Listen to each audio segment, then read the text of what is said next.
ആയുധം നൽകുന്നത് ഇറാൻ ഉടൻ തന്നെ അവസാനിപ്പിക്കണമെന്ന് ട്രംപ് പറഞ്ഞതിനു ബദലായി ഇപ്പോൾ ഭൂഗർഭ മിസൈൽ കേന്ദ്രത്തിന്റെ വീഡിയോ പുറത്തുവിട്ടിരിക്കുകയാണ് ഇറാൻ. അമേരിക്കയ്ക്കെതിരെ വ്യോമാക്രമണം നടക്കുന്ന സാഹചര്യത്തിലായിരുന്നു ട്രംപ് മുന്നറിയിപ്പ് നൽകിയിരിക്കുന്നത്.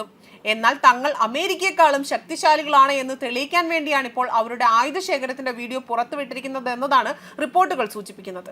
എന്നാൽ മറ്റു ചില റിപ്പോർട്ടുകൾ പ്രകാരം അമേരിക്കയുടെ ആയുധങ്ങളുമായി കൊമ്പ് കോർത്ത് പിടിച്ചു നിൽക്കാൻ കഴിയില്ല എന്ന് മനസ്സിലായതോടെയാണ് അടവ് മാറ്റിപ്പിടിക്കുന്നതിന്റെ ഭാഗമായിട്ടാണ് ഇറാൻ ഇത്തരത്തിലൊരു വീഡിയോ പുറത്തുവിട്ടിരിക്കുന്നത്.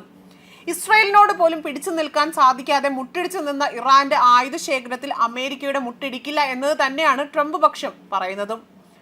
അമേരിക്കയുടെ നീക്കത്തിൽ ഇറാന് നെഞ്ചടിക്കുന്നുണ്ട് എന്നതിന് ഏറെക്കുറെ ഇപ്പോൾ മനസ്സിലായി കഴിഞ്ഞു. പിടിച്ചു നിൽക്കാനുള്ള 18ാമത്തെ അടവാണ് ഇപ്പോൾ ഇറാൻ പയറ്റിക്കൊണ്ടിരിക്കുന്നതും. അതേസമയം മിസൈൽ കേന്ദ്രത്തിന്റെ 85 സെക്കൻഡ് ദൈർഘ്യമുള്ള വീഡിയോ ആണ് ഇറാൻ സൈന്യ റവല്യൂഷണറി കോർപ്സ് പുറത്തുവിട്ടിരിക്കുന്നത്. അതുപോലെ ഖൈബർ, ഷെഖാൻ, ഖാദർ എച്ച്, അതുപോലെ സെച്ചിൽ, ഭാവേ തുടങ്ങി ഇറാൻ സ്വന്തമായി വികസിപ്പിച്ച മിസൈലുകളുടെ ശേഖരമാണ് ഈ ഭൂഗർഭ കേന്ദ്രത്തിലുള്ളത്.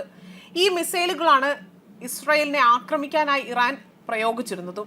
2020 ഇറാൻ ആദ്യമായി തങ്ങളുടെ ഭൂഗർഭ മിസൈൽ കേന്ദ്രത്തെ പരിചയപ്പെടുത്തുന്നതും. 3 വർഷത്തിനു ശേഷം മറ്റൊരു കേന്ദ്രത്തിന്റെ വിവരങ്ങളും പരസ്യപ്പെടുത്തിയിരുന്നു.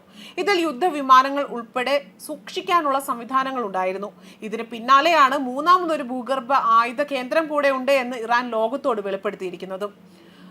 യുറേനിയം സമ്പുഷ്ടീകരണവും അതുപോലെ മിസൈൽ വികസനവും ഉൾപ്പെടെ എല്ലാ ആണവ പദ്ധതികളും 2 മാസത്തിനകം തന്നെ അവസാനിപ്പിക്കാൻ ഡൊണാൾഡ് ട്രംപ് ഇറാനോട് ആവശ്യപ്പെടുകയായിരുന്നു. ഇതിനായി പുതിയ കരാറിൽ ഒപ്പിടണമെന്നായിരുന്നു ട്രംപിന്റെ ഭീഷണി. ഇതിന് വഴങ്ങിയില്ല എങ്കിൽ കടുത്ത ഉപരോധവും വേണ്ടി വന്നാൽ സൈനിക നടപടികളും ഉണ്ടാകുമെന്നതായിരുന്നു മുന്നറിയിപ്പ് നൽകിയിരുന്നതും. ഈ ഭീഷണി നിലനിൽക്കെയാണ് ആയുധശക്തി വെളിപ്പെടുത്തിക്കൊണ്ട് ഇറാൻ വീഡിയോ പുറത്തുവിട്ടിരിക്കുന്നത്. നിലവിൽ പുറത്തുവിട്ട വീഡിയോ പ്രകാരം ഇറാന്റെ ഭൂഗർഭ ആയുധ കേന്ദ്രം സുരക്ഷിതമല്ലെന്നാണ് പ്രതിരോധ വിദഗ്ധർ വ്യക്തമാക്കിയിരിക്കുന്നത്. ഈ കേന്ദ്രം ആക്രമിക്കപ്പെട്ടാൽ വലിയ സ്ഫോടനം ഉണ്ടാകാതെ തടയാനുള്ള സംവിധാനങ്ങൾ ഇല്ലെന്നതാണ് ഇവർ പറയുന്നതും. തുറന്ന ടണലിനോട് ചേർന്നാണ് ആയുധങ്ങളും വെടിക്കോപ്പുകളും സൂക്ഷിച്ചിരിക്കുന്നതും. സ്ഫോടനത്തെ ചെറുക്കാനുള്ള ബ്ലാസ്റ്റ് ബോർഡറുകളോ പ്രത്യേക ആയുധ അറകളോ വീഡിയോകളിൽ ഒന്നും തന്നെ കാണാൻ സാധിക്കുന്നില്ല. അതിനാൽ തന്നെ ഒരാക്രമണം നേരിടേണ്ടി വന്നാൽ ഭൂഗർഭ കേന്ദ്രത്തിൽ ഉണ്ടാകുന്ന ആ ഒരു വലിയ സ്ഫോടനം അത് ഒഴിവാക്കാൻ സാധിക്കുന്നതുമായിരിക്കില്ല. അതിനെ പ്രതിരോധിക്കാൻ സാധിക്കത്തില്ല എന്നാണ് വിദഗ്ധർ വ്യക്തമാക്കുന്നത്.